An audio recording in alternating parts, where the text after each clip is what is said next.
What's up guys, Misha here. I'm going to show you how I go about recording guitars. And I'm going to do it using this Focusrite Scarlett 2i2 interface. You can actually get good results with pretty inexpensive interfaces. This one's actually USB powered, so it's very portable as well. You can record up to 96 kilohertz, 24-bit. I'm going to be recording at 44.1 just because that's how I like to do it, but I'm in 24-bit right now. Obviously I'm using my Jackson Custom Shop 6-string. It's got bare knuckle juggernauts, and I'm running to my Axe-Fx 2, and that is just going direct, as you can see here, direct into the inputs. So that is the rig that we are going to be using. We are going into a Mac with Cubase 6 on it right now. So first things first, what I like to do is, especially when I'm using a new patch or whatever, I want to make sure I have my levels right, and that means no clipping. Now this actually has a very useful tool for that. See those halos there? That's it's glowing green. That's mean that you are safe. Now if you turn this up, as you can see, go orange and eventually red. Red means you're clipping. Although that may not be audibly apparent, there is clipping going on there, and it'll just get worse as you do it. So to get an ideal signal to noise ratio, you want to get it right to the point where it just kind of starts going into the green there. Now, signal to noise ratio, that's important. If you have a low signal like this, for example, you'll be in the green safely no matter what, but you won't be getting the most efficient signal. There'll be a little bit of noise relative to your total output.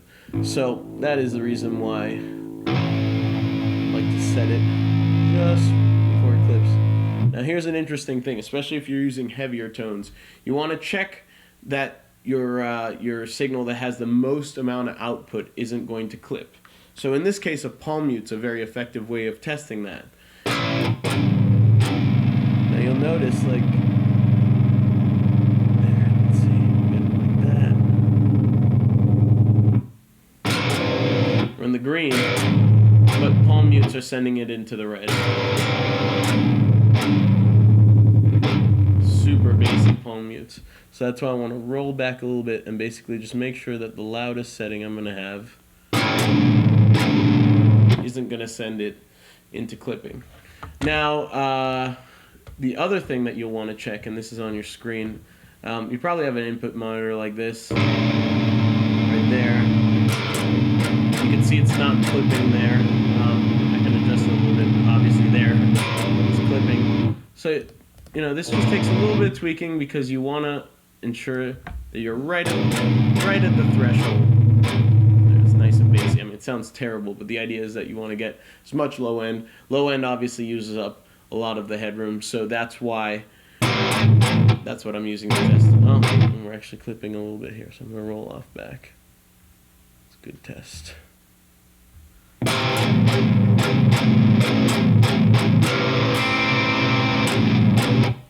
Now this has line and instrument inputs.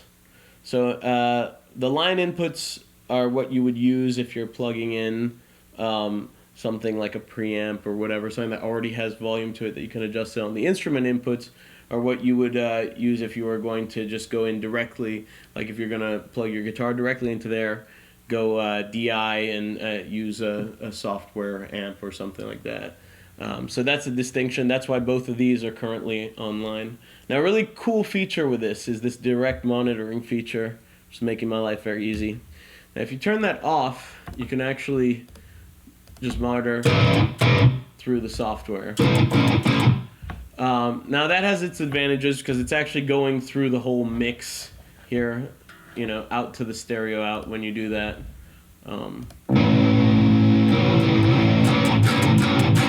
But the reason I don't like it is just because there's a little bit of latency at all times.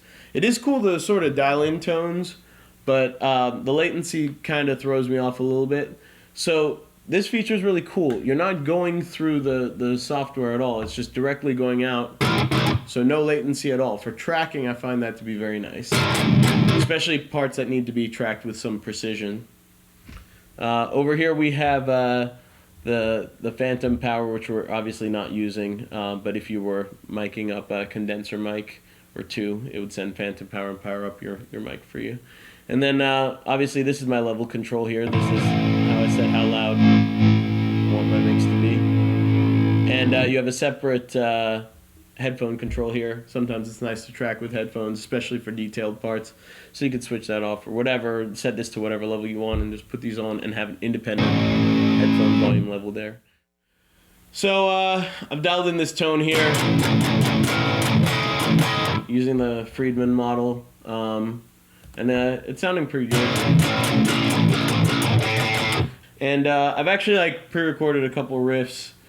Just deleted the guitar. So the drums are programmed, the bass is good to go. I'm going to mute the bass because I find it a little bit distracting when I'm trying to track. So what I do for setting up my tracks, as you can see here, I've got a left and right track. These are hard panned all the way. And double tracking is kind of an important thing. If you don't know too much about recording, probably all the modern rock and metal recordings you listen to have double track guitars. Now a lot of people ask if you could just do one performance and just copy it over to the other track, and the answer is no, you can't. That would make life kind of awesome, but unfortunately you would just end up with a centered track that's louder. So you have to do two individual performances, and it's actually the slight differences between those performances that creates that cool wide effect that double track guitars have. So let me double track this riff and show you how I go about it. We have all our levels set, and it looks like on our guitar channel we have nothing right now going, and this guitar tone might actually just work in the mix the way it is. So let's give this a shot. Get the click going for this.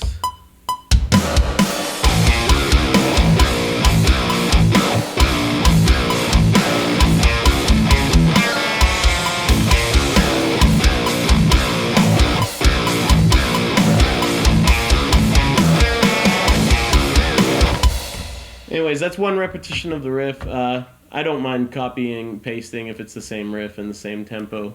But what I like to do is just play the first few notes of the next repetition just so it flows a little better. And let's get the other side now.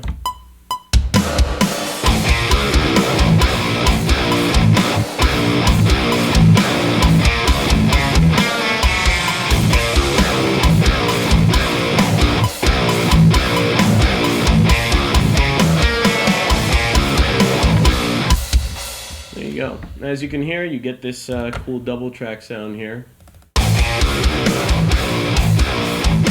as opposed to if we were to copy and paste this center guitar, as I said. So that's the beauty of it. So let's trim this up a little bit here, and we just cut the end off right here. And this is a cool feature. I'm sure any DAW that you're going to use has this, but you just duplicate, bam, you've got another copy.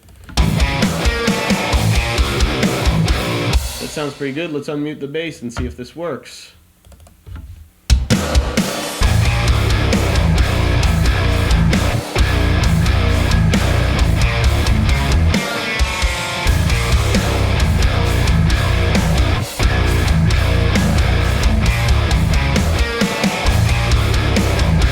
Sounds pretty good. With quad tracking, I find that you lose a little bit of the transient detail, but that you do get this cool sort of washy sound as a result. And the bass, I feel like the bass will usually cut through the mix a little bit cleaner with double track guitars. But here, let's try it with this riff, and you can hear for yourself.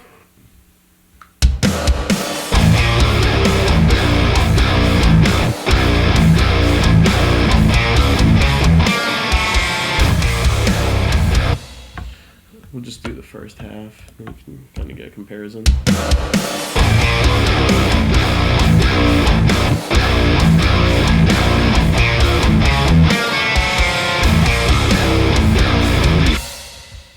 Alright, so I just did like the first half of that riff, just so that you can hear a direct comparison. So what I generally do when I'm quad tracking is I will lower the volume of two or if not all the tracks just so I get sort of the same perceived volume as I started out with. You can just do that by ear by taking these and clip gaining them down a bit. So let's try, I don't know, like dB or so.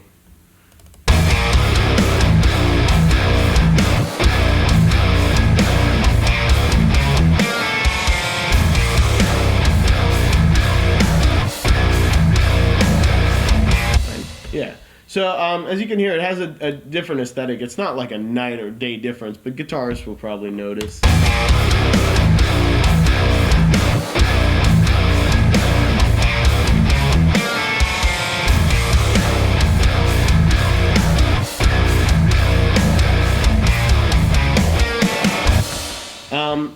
Something else I like to do is you can see that these ones are panned left 79, right 79. So I like to bring those in a little bit. It occupies a slightly different space and a bit more of the center channel.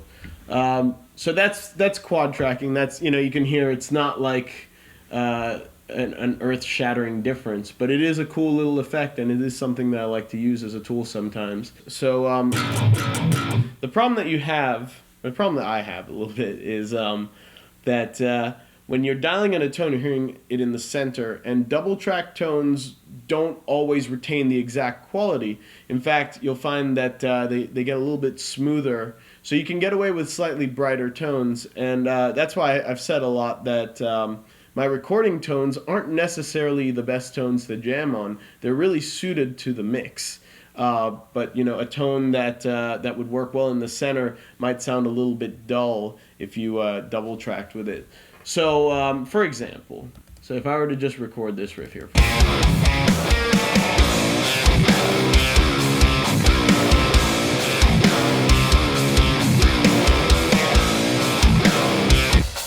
So that on its own, right there.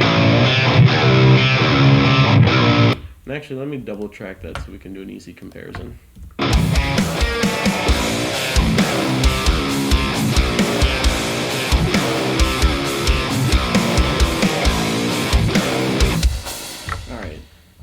So this is how it sounds centered.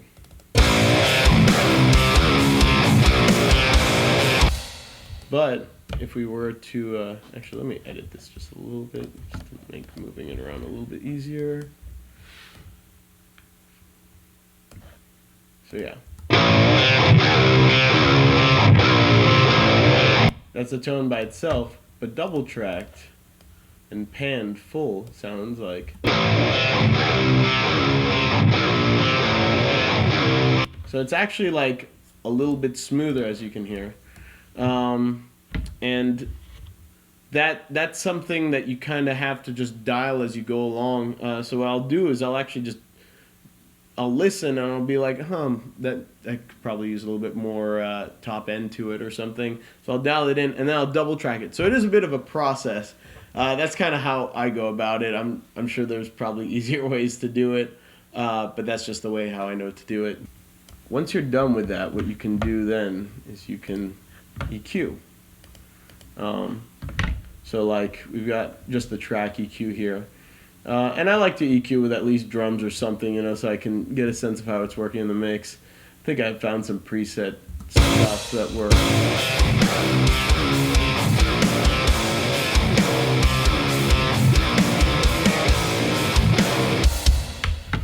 So this is actually a low pass here. It's kind of cutting off the top end, but it's kind of doing a little boost here as well.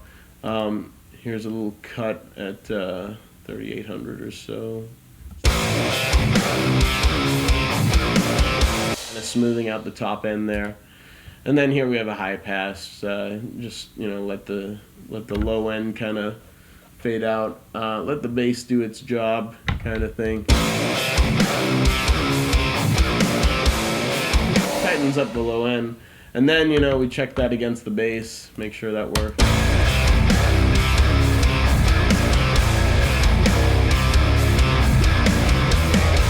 Ooh, wrong duplication point there.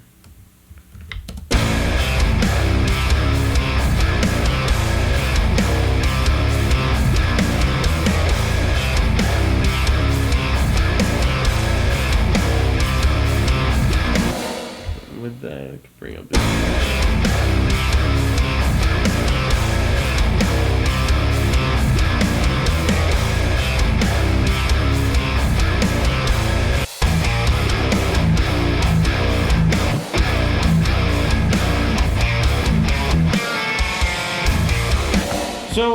in all, it's sounding pretty decent there, and that's basically how I go about recording guitars. Hopefully that answered some questions about my process and how I go about plugging everything in, dialing everything in. There you go.